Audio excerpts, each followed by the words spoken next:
UNICEF India एमसीसीआर के तत्वाधान में कोतबा नगर पंचायत में विश्व बाल दिवस समारोह खास तरीके से मनाया गया और इस आयोजन में ज़रूरतमंद पिछड़े समुदाय के बच्चों को विभिन्न पदों पर आसीन कर उन्हें उसके प्रति समझ विकसित करते हुए उन्हें मोटिवेट किया गया, उन्हें उत्साहित किया गया। इसी क्रम में कोतबा नगर के वार्ड क्रमांक 9 के निवासी विशेष आदिवासी 13 वर्षीय छात्र विदेशी मुंडा को एमसीसीआर सदस्य मयंक शर्मा व सजन बंजारा द्वारा चयनित कर एक दिन के लिए कोतबा नगर पंचायत अध्यक्ष बनाया गया। इस दौरान विदेशी मुंडा छात्र ने विभिन्न क्षेत्रों का अध्ययन करते हुए अवलोकन किया। एक दिन के लिए अध्यक्ष पद पर पदभार ग्रहण करते हुए विधिवत प्रक्रिया का पालन यहाँ के अध्यक्ष वीरेंद्र एक्का के मार्गदर्शन में उनके साथ रहकर किया गया। कार्यालय सहित आसपास के जितने भी काम नगर पंचायत के हो रहे थे उस पूरी प्रक्रिया को समझते हुए प्रोत्साहित किया गया। आइए जानते हैं बच्चे का अनुभव और क्या कहना है अध्यक्ष वीरेंद्र एक्का का।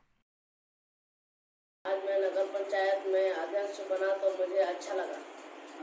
आज नगर पंचायत अध्यक्ष बनने के बाद में आप कहाँ घूमे नगर पंचायत के इसमें?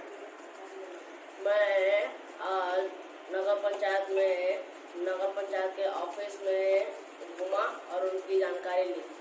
उसके बाद आपने और नगर पंचायत के राशन दुकानों में गए क्या? हाँ। वहाँ क्या देखा आपने? वहाँ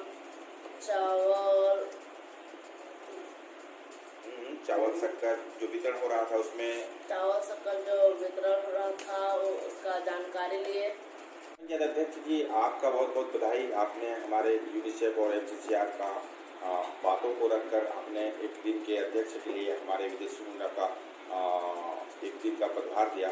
इसके लिए हम एमसीसीआर और यूनिसेफ के सदस्य होने के नाते हम आपका धन्यवाद ज्ञापित करना चाहते हैं। ये हमें बताएं कि आप नगर पंचायत के अध्यक्ष के साथ जो एक दिन के अध्यक्ष पद पर दिए हैं, इस दौरान आपने कैसा अनुभव प्राप्त किया और हमारी एमसीसीआर यूनिसेफ के लिए आप क्या संदेश देना चाहेंगे? धन्यवाद सजन बंजारा जी। यूनिसेफ और एमसीसीआर के जो आप सदस्य हैं, आपके निवेदन पर मैं आज विदेशी मुंडा ये बच्चा है अपना कोतबा नगर पंचायत का, ये 6वीं कक्षा में पढ़ता है। चूँकि ये आदिवासी बच्चा है तो मैं ये चाहा कि क्यों ना आदिवासियों को आगे बढ़ाया जाए।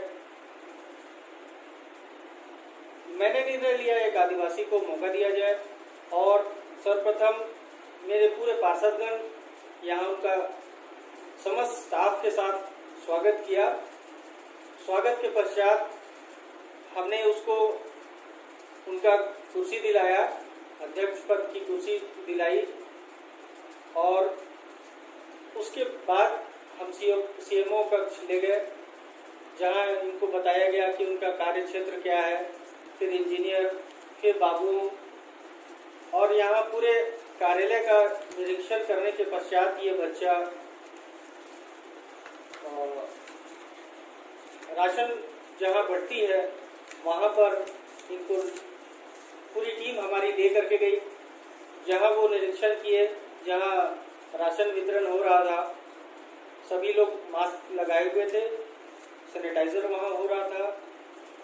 उसके बाद हम लोग इनको अस्पताल लेकर के गए।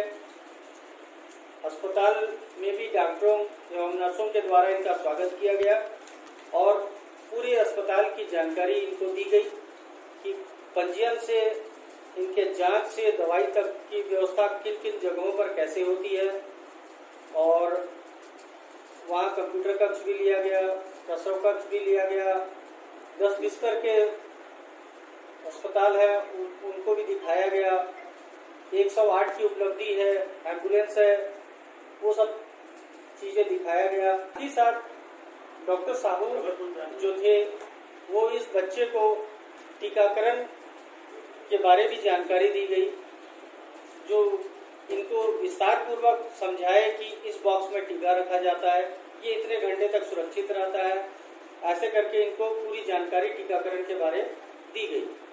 तत्पश्चात हम लोग वहाँ से निकल गए SLRM सेंटर, जहाँ हमारी बहनें पूरे नगर पंचायत के सेवा में लगे रहते हैं।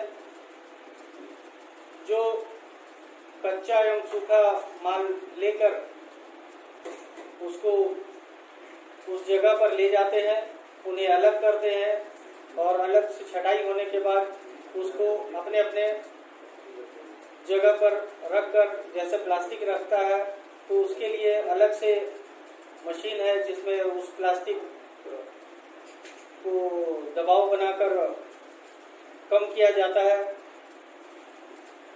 उसके बाद उसी SLRM सेंटर के बाद हमारे माननीय मुख्यमंत्री जी द्वारा जो खाद खरीदी की जाती है, मैं उनका बहुत बहुत धन्यवाद देता हूँ, उनका आभारी हूँ कि उन्होंने हमें ऐसा अच्छा मौका दिया है कि हम उस खाद को खरीदकर, उससे गोबर को खरीदकर हम उसे खाद बनाते हैं। और अभी तक खाद का भंडारण तो हो ही रहा है, अभी इसकी बिक्री नहीं हुई है, लेकिन मैं खुद और हमारे कुछ पार्षद थोड़े थोड़े उस खाद को लेकर के गए थे, जिसको हम लोग लगाए। वास्तव में फसल बहुत अच्छी होती है, ये हमें बहुत अच्छा लगा, जिससे हमारे पास जो यूरिया का प्रावधान है, यूरिया लगाते हैं, उससे बचत होगा, लोगों के खर्चे कम होंगे और हम इस खाद को अधिक से अधिक किसानों को लाभ पहुंचाएंगे और हम स्वस्थ रहेंगे। आपने कहा कि आज इन बच्चों को जो एक दिन का दायित्व दिया गया, इन बच्चे को सभी जगह निरीक्षण किया, नगर पंचायत की उपलब्धियाँ गिनाई। ज़्यादातर जंगली तौर पे देखा जाता है कि जो वयस्क लोग रहते हैं उनको तो अपना अधिकार मिल जाता है, शासन प्रशासन इसके प्रति गंभीर भी है, लेकिन जो बच्चे आज गरीब अवस्था में हैं, आदिवासी समुदाय से हैं, अन्य वर्ग से हैं, उन बच्चों के बाल अधिकार के बारे में आप क्या कहना चाहेंगे कि उनको बाल अधिकार, उनके हक मिलने चाहिए? इसके लिए आप क्या संदेश देना चाहेंगे? हमारी MCCR यूनिसेफ तो हमेशा चाहती है कि बालकों का, बाल अधिकारों का हनन ना हो, उनके हक की उन तमाम सुविधाएं उपलब्ध हो, इसके लिए कटिबद्ध है और समय समय पर सेमिनार के आयोजन करके इनके उत्थान के लिए कार्य करती ही रही है। आप क्या संदेश देना चाहेंगे कि इन बच्चों का हक मिलना चाहिए या नहीं? वास्तव में बाल अधिकार का हक तो मिलना चाहिए।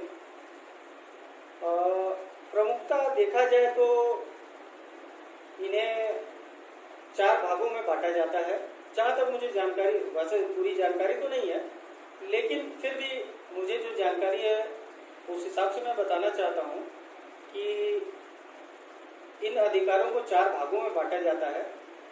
पहला जीने का अधिकार है, जिससे वो लोग अच्छे से जी सके, अच्छा खा सके और स्वस्थ रहें, लड़का हो या लड़की हो सभी स्वस्थ रहें।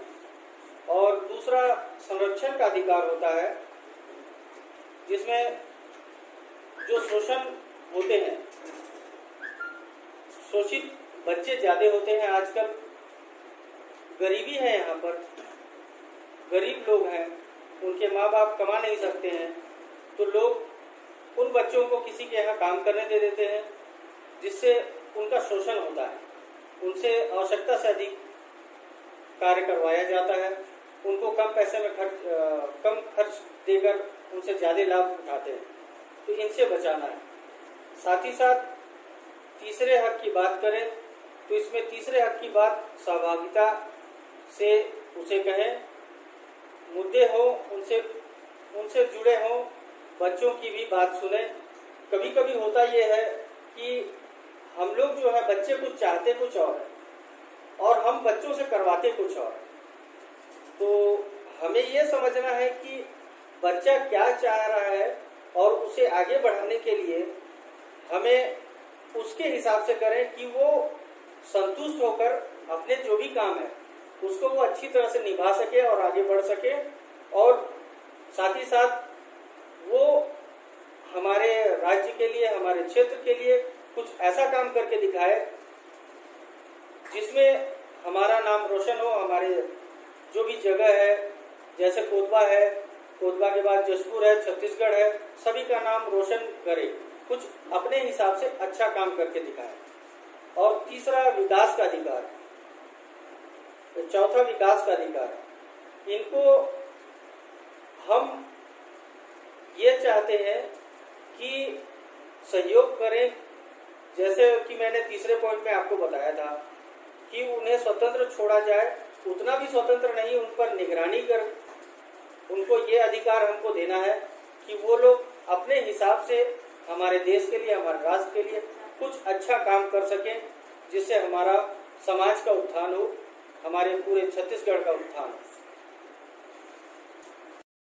छात्र विदेशी मुंडा के द्वारा जहां अध्यक्ष पदभार ग्रहण करते हुए कार्यालयीन तजुर्बे लिए गए, वहीं कार्यालय से बाहर की भी विभिन्न प्रक्रियाओं से रूबरू होते हुए जमीनी हकीकत को समझा।